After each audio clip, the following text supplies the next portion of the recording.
it will be, November 4 rather, it will be 31 years since I lost my embassy in Tehran. It will be 30 years in January since we came home from that experience. These dates mattered to us enormously at the time, and it mattered a great deal for this country at the time, particularly the way in which they involved your parents. Most of you are too young to remember it, but your parents will remember it because they played such a central role in bringing me home, the way the country rallied around in that period with the help of, not least, yellow ribbons. You all know the concept of the yellow ribbon? You don't know where it started. It started in my home yard, front yard. My wife wrapped a big yellow oilcloth ribbon around that big oak tree.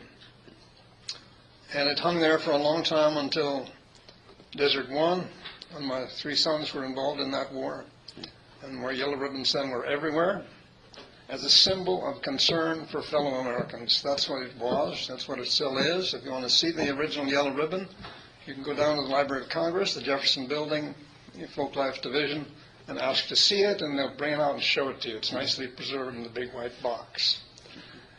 You know the concept of the ribbon. It is now many colors, not least pink. Ambassador Langan is a diplomat. I am not. Ambassador Langan believes that we can engage the Islamic Republic of Iran. I do not. In fact, I think that the day that, Bruce, you and your colleagues or your former hostages do manage to go back to Tehran will be the end of the Islamic Republic, because the one thing that they cannot abide by and certainly cannot accept is any kind of normalization with the United States. The regime will not survive the reopening of a U.S. embassy in Tehran.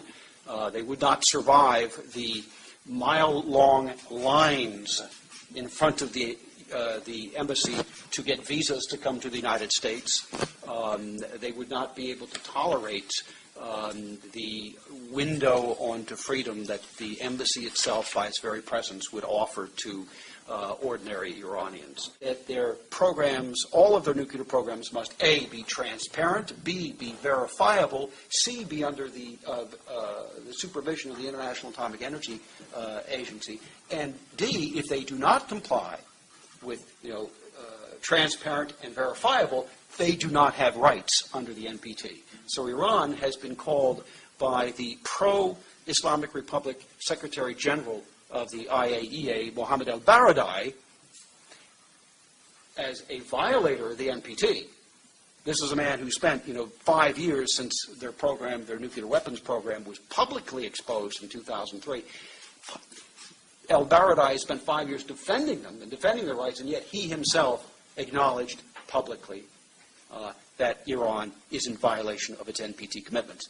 It seems to me that we don't have a very credible deterrent when we let them get away with that kind of nonsense.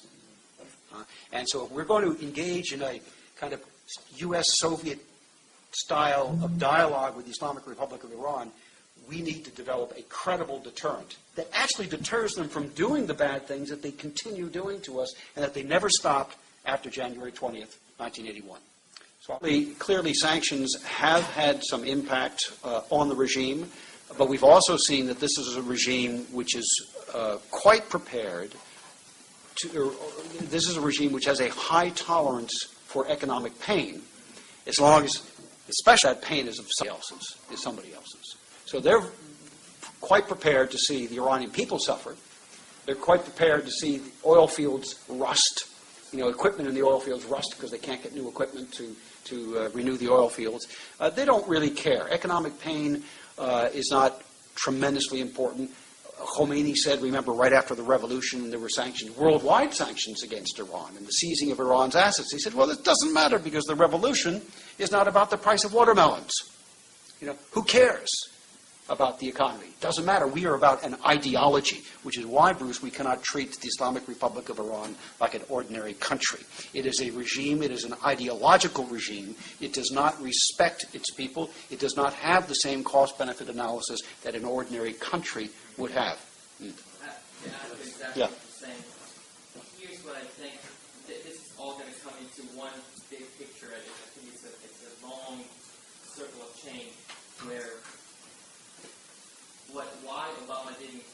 sides with it, because if they would take any sides, the regime would take advantage of that and say, look, the United States again is trying to take over, and it would make us look much worse than it is now. Rather, what we really need in Iran is a Persian leader. Just the same way as we had Khomeini. There has to be a Persian leader. There has to be a Persian leader that sits in and says, I'm behind the whole crowd, let's go forward. And then that has to be organized, the way you said. Now, the economical problems that we have right now in Iran may not be the only answer, but it is tightening it up. It is getting harder. People are getting tired. This is where we need a Persian leader to step up. Good question. If you ask the regime, or you look at the CIA fact book, I think it's 99% Shiite. That's not true. In fact, Iran is maybe a majority Persian, maybe. Not even certain that that's true either. You have, we don't have a map here, but let me just take a figurative map of Iran. I can't draw. Can I write on this board?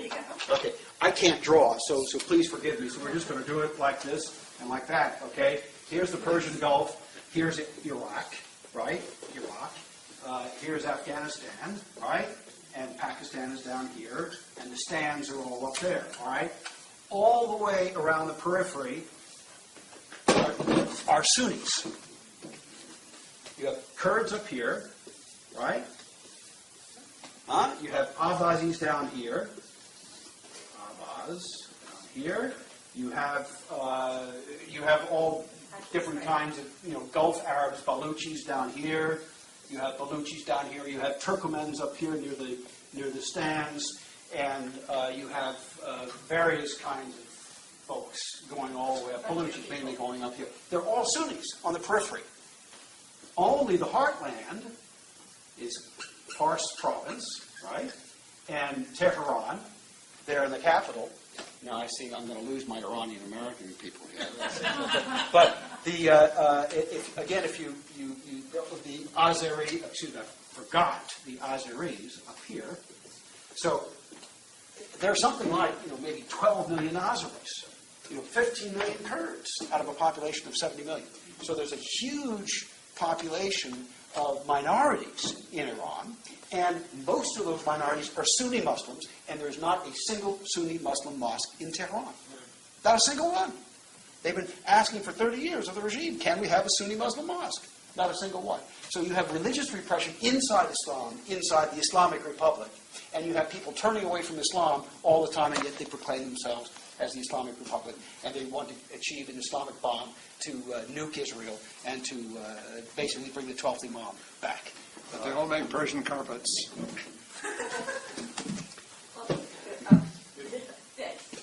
all that is true, what's stopping all these people from creating a revolt? What's stopping all those people from creating revolt is lack of organization, tremendous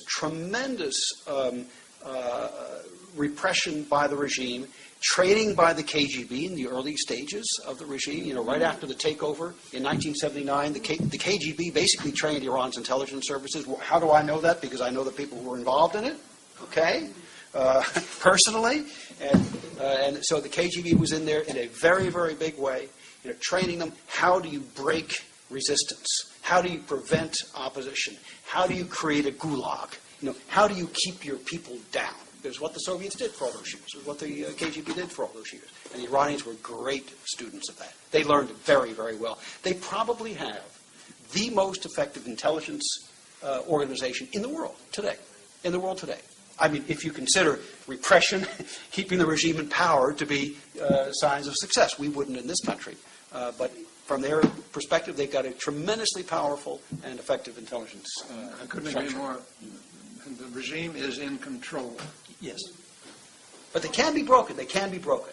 It's another discussion, perhaps. They can be broken, but it takes a policy from us here in this country and a willingness to actually recognize the threat from the Islamic Republic of Iran, which we are not doing. We are not recognizing the existential threat from the Islamic Republic of Iran. They want to destroy us. The regime wants to destroy us. They say this openly. They say it openly. And the only reason they have not used a nuclear weapon against us is because they don't have one yet. That you can read in my novel. That I write about it. Are you saying that? I guess, how does that affect the regime, not only keeping its power, but actually expanding it in the region? I'd like to hear about that. Yeah, and this also gets back to perceptions, and perceptions of weakness. They believe that we are weak. They believe that we are weak because we are not confronting them when they are confronting us. They're going out and killing American soldiers, and what are we doing about it? Nothing. We arrest a couple of their people, as we did in Iraq. We had the Khazali network that we rolled up, that our troops and intelligence people rolled up in Iraq. And, this was a network that was bringing in IEDs from Iran, giving them to the insurgents to blow up Americans, to kill Americans. And we arrested them. That was great. 2 years later, we released them. We turned them over to the Prime Minister of Iraq. He brings the Iranian ambassador into his office and said, we're going to give these people back to you. You're supposed to put them in prison. And they walked out and went home. And the Iranians see that, and they laugh. They laugh at us. They say, America's a threat to us. Forget it. We can defeat America. It's very simple. We are not even confronting them when they are killing us.